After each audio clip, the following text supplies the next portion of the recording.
your girl Nita, your favorite diva, and I am back here to give you my recap review of The Chi Season 4, Episode 4, A Girl from Chicago. So we have a different format. I hope you guys like it. Once you take a moment and like, comment, and subscribe, let the diva know you stopped by this video. I'm going to be grouping the storylines together. Full spoilers here. We're going to be grouping the storylines together so that we can get a tighter, more concise review. So, without further ado, I don't want to waste any more time. Let's get into it. So, you remember how last week left off where Mr. Otis Perry getting them draws. Okay, so he got Tracy up. They up there pulling a ghost in the Angela Valdez on the windows. Yeah, all of that. So he was giving her something she could feel. And lo and behold, Miss Rose pulls up on the scene. And did you check out the phone? I made sure I put that screenshot in there so you could see that I think she was recording the whole thing. Look at her face. She's very calculated. I would not put it past her. The next morning, the walk of shame, we walking downstairs, and we just about to tiptoe and get our clothes and get up out of here because guess what? It's awkward. So yes. So she was getting ready to leave. Rose was like, I can't let you do that. And she was like, why not? She was like, ta-da, congratulations on fucking the man. Now, it's people outside protesting because apparently blue lives do matter. And so she's like, what? And then Rose just said, sit down, the chef is still here, have some breakfast. And that's that on that. So to wrap this storyline up, we're going to jump to Otis and Tracy. And he looks like he's getting her ready for some kind of ball, a gala of sorts. You know, politicians always have those types of events. And I believe she's going to be speaking on his behalf, trying to make him look good, baby, because he's defunding the police and giving her $5 million. So he's getting her ready for that, and they're getting real cozy and chummy. So yeah, you guys. So let me give you some real talk on the predictions of what I think we're going with this storyline. So this storyline, it looks like Rose will end up being a high contender on my list of who shot Duda. So, Otis Duda, y'all know who he is. All right. So, because it wasn't a headshot or it wasn't a chest shot, I don't think the police did it, even though they would be my prime suspect because of defund the police, right? So, but because the shot was down in the torso area, towards like the groin area, the stomach area, I don't think that a man would have shot him right there. So it either looks like it could be a kid or it looks like it could be a woman based on the shot. And so with this Rose, I think she has something under her sleeve. For sure, she has something underneath her sleeve. So we've already seen it from the looks of, you know, episode 1, 2, and 3, that she seems to have something going on behind the scenes. Okay, so we got Mr. Steal Your Girl. So we got Dante here facing the place. Tiffany is getting her whole entire life. And, you know, I think I'll speak to it when we get there. But she's getting her whole entire life.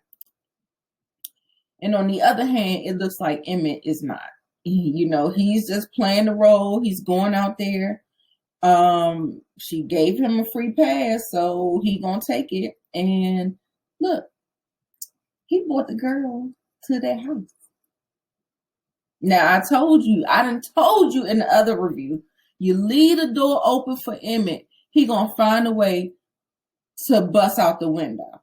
And that's exactly what he did. And like I said, immature, insecure is not going to work. You can't walk into a situation, you can't walk into a marriage with one expectation and then kind of like just switch it up in the blink of an eye. Because I didn't sign up for that. I didn't sign up for that. So, Tiffany, she feels like he's been in an open relationship his whole entire relationship with her. And now she was just like, shit, you're not going to be the only one in an open relationship. I'm going to have my fun too. So, sticking with this storyline, so we're sticking with Keisha and Tiff. They're having this conversation at the shop. And basically, Tiff is talking about how hard it is to be a parent. Don't keep that baby. I didn't want you having no babies. Keisha's like, I'm trying to find a suitable household and all of these things. So she was talking about one particular interview with the people being super religious, and she did not like it. It turned her off. And Tiffany said, EJ gonna need some religion because his parents is a hot ass mess. And so, they're having the conversation. Guess who shows up? Mr. Tight Butt. Mr. Tight Butt. Mr. Tight Butt come over talk about what you talking about. We ain't talking about you. So then Tiff knows, and immediately she gets up and she confronts him, talking about we need to set some ground rules to this thing. You cannot be bringing bitches in the house, in the car. Like I said, you leave the door open, he gonna break that. But what I did notice in this interaction between them two, I did notice that Tiff was contradicting herself in the whole thing. First, she said she wanted to have an open marriage because she wants them to be honest with each other. And then she said she doesn't want to know about it. Then she said you don't want nobody. It was a lot of girl, what you want? I think what you want is have your cake and eat it too. And I don't think that's fair to anyone. So moving on. Okay, so now, like I said, cake and eat it too. So she comes over Mr. Good Time house. She looked like she had a key. She walked in and started calling his name and stuff like that. And I'm like, oh, okay, you got the key. So it looks like to me that Dante is into her. So we do know he comes running up behind her. Running up. I mean, we're in the honeymoon phase, girl. That's all we doing is fucking. That's all we doing. You know what I'm saying? Having a good time. And he comes up behind her and hold her around her waist and kissing on her, and she loving it. And they, like Emmitt said, they playing house. So keeping with the storyline, Emmett ends up going over to his mom's house. Suede actually answers the door. He's been caring for her because, she had the chemo and she is sick, but Emmett doesn't know that. And so Emmitt coming in on some goofy shit, like, and Suede, he is just not in the mood. Like, you could tell by the look on his face that, he's not here for none of Emmett's jokes. He said, your mother want to talk to you. He goes in there and he see her throwing up. And the first thing, he's still on joke time. First thing he said, Ma, you pregnant? Boy, if that 50-year-old lady is pregnant, you pregnant, you big dummy. So no, he doesn't know what's going on. So anyway, poor Jada had to tell him that she has cancer. And it hit him like a ton of bricks. And, they really didn't show him really reacting to it. But later on, once it sinks in, it really looked like it just hit him like a ton of bricks. It was really, really sad. He goes home, puts EJ up. Tiff is down there smoking. He comes down there and he's looking distraught. And I just felt so bad. And he didn't really verbalize. He didn't tell her. He didn't do anything. And I believe you don't really want to tell someone's status. You let them tell that, as they want people to know their information. But basically, he was able to break down and, have the emotions that he needed to in order to process the information that his mother had told him. And, in that exchange, I saw that,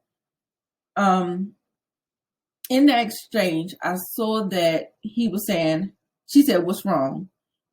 He said, "How did you know that something was wrong?" She said, "Because we're connected." So in that exchange, in this moment where he was being vulnerable with her, I believe he is still in love with Tiff.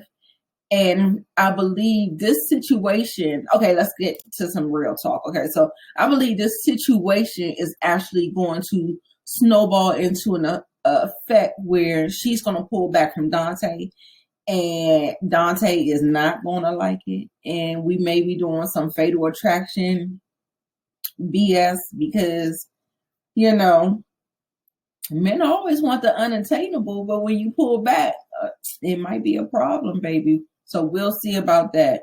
I'm glad that Jada told him, and so we get that out of the way. So yeah, yes. So that's that with that storyline. Moving on. So we have Nuck if you buck. He is sitting up here with the girl that he's trafficking to go in the pharmacy. She must need something, some women's stuff, some maybe a Plan B child. I don't know what he is sending her in there for. And we see Miss Imani meet her in there. And the girl is scared. And she said she made a plan talking about, "I need you to meet me here." She said she can get away. Meet me here. Do you have somewhere to go? They was trying to get this plan together on a limited time. And she gave her a phone. And when people are doing, crime, things that's illegal, hold you against your will, the last thing they want to see is a phone. Because either you could be talking to the police, you could be, it could be a plethora of things. And I believe that Imani giving her that phone signed her death certificate. And we see Imani sitting here waiting. She's waiting for Miss Trinity, and Miss Trinity is late. She's late, darling. She's late. She's not coming. So she stood out there and waited as long as she could. But yeah. So then she's on a warpath. She's mad. She's going because, Trig and Tracy are working together. And since this is the community protection agency or organization, we're coming to see if we can get some help. These people are running a sex trafficking ring. They are kidnapping girls. They're holding them against their will. They're making them do things. Like, we got to get this trap house together. Tracy was like, "Oh yeah, I remember that. I really want to get that. I really want to do something about that situation." Her and Trig are having some bad communications. It's kind of like the silent treatment is going on. And it's just not good. So then, because Imani and Trig had some words, Trig went up there to confront Nuck about this situation. And he gets out his Range Rover and pulls a gun on Nuck. And then Nuck boys, I think there are 7 dudes there, if I'm counting correctly. And they didn't show how this played out. All we saw was this situation where he had guns drawn to his head and he was outnumbered, but we walked away and we don't know what actually happened. So I don't know. Then we have this scene where Trey comes back to Imani looking defeated. He places the phone on the table and said Nuck had it. Then he proceeds to tell her is she okay? What is she doing? He was like, they found her body on 63rd and something. And she breaks down and she cries. And she cries because she knows that child's blood is on her hands. And this is what happens when you try to escape or you try to do something for yourself. At least her intentions were pure, where she was actually coming from a helping standpoint. And so this makes her really, really mad. She runs off. Trey tries to get her, try to, console her, but she runs off and he's left looking like this. So in real talk, this just went all bad. It just went all bad. Now I feel really, really bad for Imani because, like I said, her intentions were good, and the girl Trinity was trying to get away. Now, a lot of times, you hear men make these points: mind your business, that's not your business, and all of these things. If she wanted to get out and all of these things, that doesn't make a lick of sense. That's just stuff they say to justify the fuck shit that goes on in the community. And I believe you see something, you say something. And that's exactly what everybody was trying to do. And it still turned out to be bad. Now, my predictions with this. Now, I did say that I thought that either Nuck made Trig do something to that girl, or he seen what happened to the girl. Because they just don't have, I really don't understand the dynamics between Trig and Nuck. And, where the hierarchy is. I don't quite understand it. But, I was like, they didn't show that showdown for some reason. And I'm thinking he might have had something to do with what happened, or he was made to watch what happened, or he just told him what happened, like straight up. And I believe that there's more to that story. And let me know down in the comments what you think about the story. Okay, moving on. So we have Nina and Dre taking young Kevin to a therapist to try to attempt to get some assistance to work through his traumas, get in the right headspace where he's listening, because he does not listen. So we got to get a third party in here, because when it's just us, you talking back, you acting out, you acting fool. We got to get your, we got to get your head on straight. And so I appreciated that. And they pretty much have a conversation. He's saying that they are on him too much and they're overbearing and all of these things. But if you're drinking, you're smoking, you're going down the wrong path, you're staying out at night, sleeping over your girlfriend's house, probably about to get her pregnant, this is not what you want. And there's no excuse for what you're doing. You have to do the work to get yourself in a good headspace and take advantage of the tools and the things that are afforded to you and make your life better. You cannot keep on hanging up on the white man and on this and on the police, because they're there.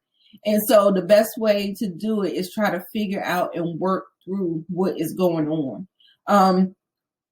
Even if he just said, he's dealt with death of Brandon and he doesn't have that male figure in his life anymore. Even if he was just to say to them, like, I just need somebody else to talk to, because what I've noticed is that people don't want to talk to their parents, and your parents can do everything in the world that they can do, but they can't make you. They cannot make you do nothing. This life is your own, and we're trying to keep you on the right track, and that's just what it is.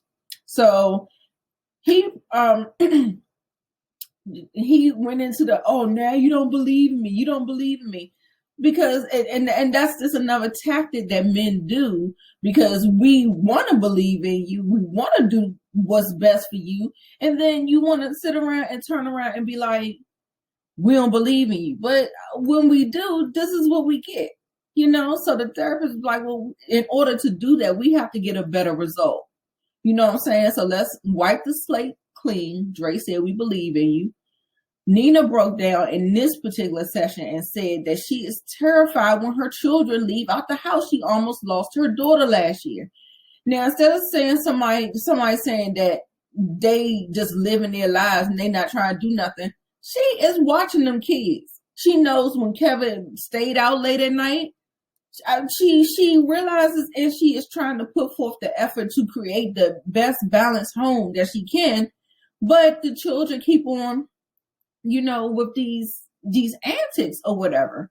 So the therapist says, so in order for you, and I think it's good for Nina to tell Kevin where she was coming from in her overbearingness, because that gets you into her head. She is just a woman at the end of the day. Even though kids like to see their parents as superheroes or whatever, and they can't do no wrong, that's just not how it is. That is not how any of this works. So in order for you to understand your parent is just trying to do the best that she can, yeah, I get to tell you some of what I'm going through in order for you to know that I'm just a regular person. And, I'm terrified. I'm dealing with my own traumas and still trying to raise you kids. So, I really think it was a good thing that she was actually able to communicate that the fear that she has and why she is so hard on them, and how you don't apologize for help molding your children to go in the right direction. That's what you're supposed to do as a parent, right? Right. So anyway, the therapist said, okay, so we're going to start with a clean slate, and your parents have to stay on you because you're not doing what's right. Now, will you do what's right so that your parents don't have to be on you like that? See, that's what it is. It's a cause and then the effect. A cause and effect. We on you because you're out here getting kicked out of college tours. We're on you because you're out here drinking and smoking. We're on you because of these things. Like, get your mind right, Kevin. You gotta do better. You gotta do better. And I appreciate in this episode we did see him do better. So Keisha and her mom sits down with this other couple, and they are asking a couple questions. And this goes to show you, in my last review in episode 1, when she said to Octavia, when they were presenting and she found out they was going through a divorce, you could sit up there and present a certain way and it not be right, it not feel right. So they would look like they was putting on their best act. But the thing is that Keisha is discerning of energy. So when I saw her looking like that, I said, girl, she's not feeling them. Something is going on. And she just went right in for the kill. Like, they're adopting all these children. And I don't like that either. Like, why do you want all these kids? And the kids don't belong to you. And something just like fell off about it. And then they also was talking about God and religion. Thank you for doing the right thing. And she was like, they ain't had nothing to do with God. And so, she didn't like the vibe, because I think she was triggered as well, because I think that her abductor used to use religion as one of his talking points as to why he did what he did to her. He wanted to clean her up, and he didn't want her looking like a slut on the street and stuff like that. And he took her and abducted her, raped her, cut her hair off, just all kinds of traumatic things. They didn't show everything, but yeah, that whole religious aspect, people doing things in the neck. Child, I go down a whole rabbit hole with that. I'm gonna just leave that here. Move on.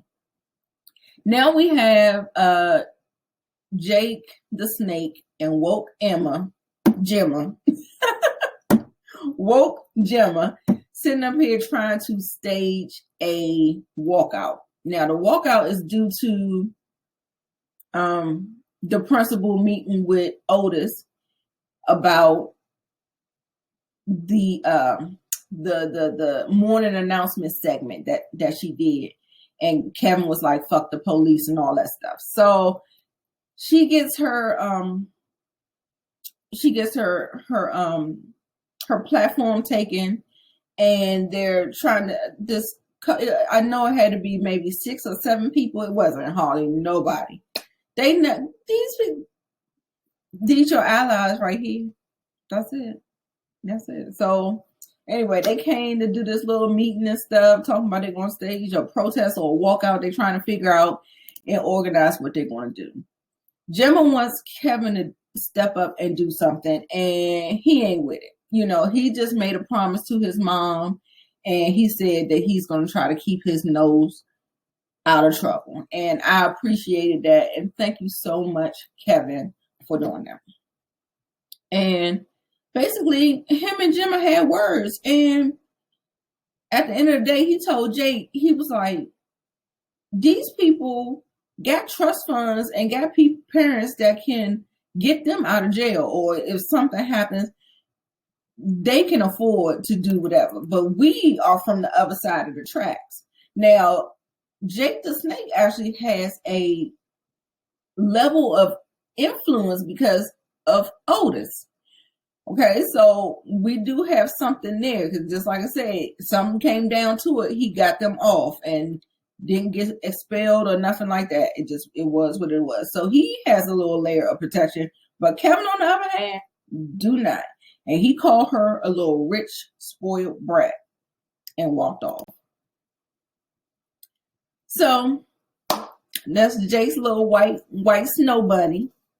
Her name is Dakota, right? So they're sitting out there trying to figure out how they're going to do this. And she wanted to stand up and talk to the principal on their behalf, but he wasn't even there. So anyway, so they're thinking about doing this walkout thing. And for some reason, it just didn't work out. And so they're putting the flyers in the lockers and stuff. And you see how Jake is looking, right? Jake checking out everything. He's seeing what's going on. And so yeah, Jemma and Kevin, they are not on the same page. And we're going to see this be exploited. So because that happened, he just said he was going to pull the fire alarm and they was going to leave. So they pulled the fire alarm. Jake's snow bunny said, I'll be your white shield. I'll be your white shield. That shit was so funny to me. They come running out to school, holding hands and all of this.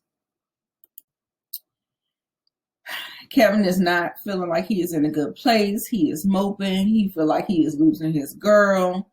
And then Papa comes by and he keeps trying. Papa's intention was good. He was telling him all admirable things.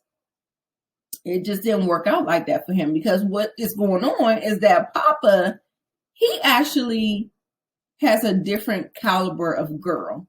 Now, he was telling him everything correctly, that what he was supposed to do, but I don't think, because he doesn't go to that school, he doesn't know the full picture. He doesn't know what all is going on.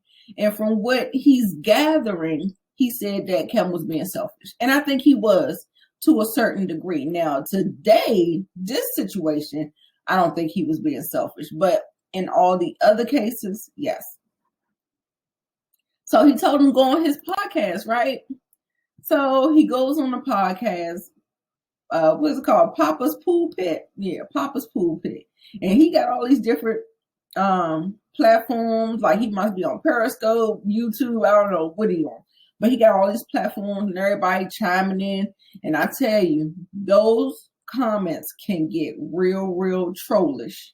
And ain't nobody loving. Leave that nigga. He sounds so damn pathetic. Man, that was a mess, right? And then Papa saw how the energy was getting with the comments in the chat and everything getting out of control. He was like, okay, let's just close this right on down, because it's not looking like a good look. So Kevin is sitting up there after he did his little apology to Jemma and stuff like that, but it's too late. It's too late for all that. So they at this little fish shack. She never had a fish sandwich, girl. Yes, you have. You just trying to say that foolishness or whatever. So Jake is talking to her. Jake the Snake talking to her. He pulls an eyelash off her face. And so she blows it. You gotta make a wish, right? So she made her wish, and then she came up and gave him a kiss.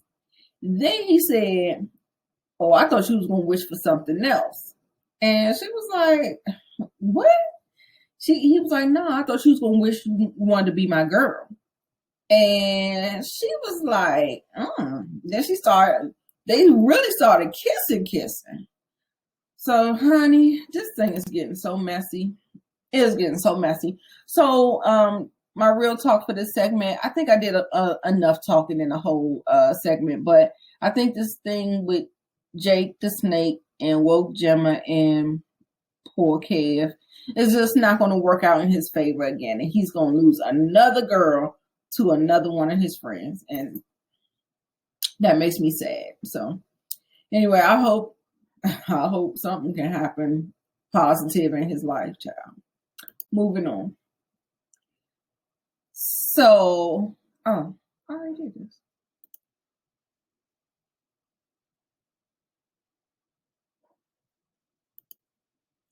So after the debacle with the other family, and she wasn't liking their vibes, she said, well, let me go back to Octavia because I really did like her. So she went back to Octavia's job, and she ended up meeting with Octavia, and Octavia was telling her, pouring into her like some things that she really needed to hear. And like I said, a lot of times kids and people don't want to hear that from their parents. And so it was nice that she was able to pour into her some encouragement, some support, and some things. And they got to know each other and bond on a different type of level. And so she ended up having Braxton Hicks contractions, and they can feel like false labor contractions. So Octavia ended up bringing her to the hospital. They called Nina. Nina is here. She's texting Trey, where you at? Trey is ignoring her calls because why? She's there in chemo with Jada. I can't keep these names together. She's there in chemo with Jada. And so she's like, I gotta tell her, she's calling me. She's gonna have to do this a lot.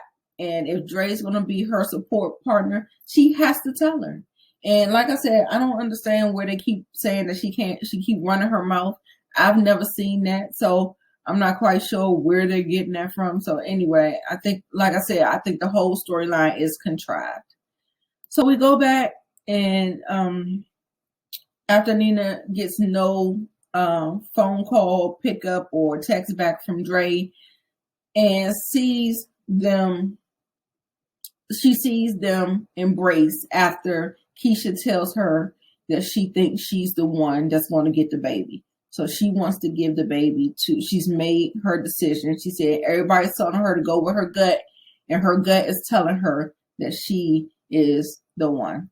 So Nina had a little look of concern, a twinge of jealousy, a twinge of, I had already accepted the baby just in case she kept it, and that's my grandbaby, and the baby about to be gone. Like, I think there were a lot of different things that was going on in her mind, but I think at the end of the day, we got a good solution. So now we go back home. Dre picked up all this takeout or whatever, so Nina didn't have to cook when she got home. She was like, if you think this is your way of apologizing to me for ghosting me all day, not returning none of my phone calls or my texts, you got another thing coming. She was like, what's going on? What happened? Nina was like, she almost died. And I said, oh my God, girl, if if that wasn't putting 20 or 10, I was cracking up. You know how you just gotta over exaggerate. Girl, Keisha was like, child, no, I didn't. I just was in the hospital because I had Braxton Hicks. My blood pressure was a little up. So Kevin ended up coming home. I think he bought those flowers for Jemma. He couldn't find her. He couldn't kind of reconcile anything. And so he ended up coming home with them and ended up giving them to his mother. And Keisha's like, you don't never give me no flowers. And so she took the flowers. She's like, I'll put them in water. And so, I think that was a good gesture. And I'm glad that it kind of worked out like that, because he really needs to work on that relationship with his mother rather than chasing behind somebody that ain't thinking two shits about you. So in the middle of the night, we have a mystery text come up on the phone. Trey is sleeping with her phone unlocked. And Nina is, because of everything that went on in the day, I'm assuming she probably couldn't get right to sleep. Even though she had a little bit of wine, she probably couldn't get right to sleep. So she gets up, and after she makes sure Trey is nice and asleep, she gets up and she reads the text message. And the text message is from Jada. It says, "Thank you for keeping our secret." Then Nina goes into a full-blown tizzy about what this text could mean. She knows that Dre's been leaving early. She knows she ain't been answering her phone. So she's leading to all the signs of her cheating, but she just doesn't know what is going on. And so I was like, Nina, think. Jada has swayed. Jada already is like fully on in a whole relationship. So, like I said, the message was cryptic. All you had to do was keep on reading. I don't know if she didn't have access, because sometimes on a phone or iPhone, your messages can come up on a locked screen. And I'm assuming that might be what it was, that she actually saw the message on a locked screen, but didn't have access to the other ones. Because all you had to do was keep strolling, because I'm sure there was more information in there, right? So yeah. So anyway, that whole thing with Nina, Jada, and Trey is so contrived, and I'm not here for it. It's just like, it's a no.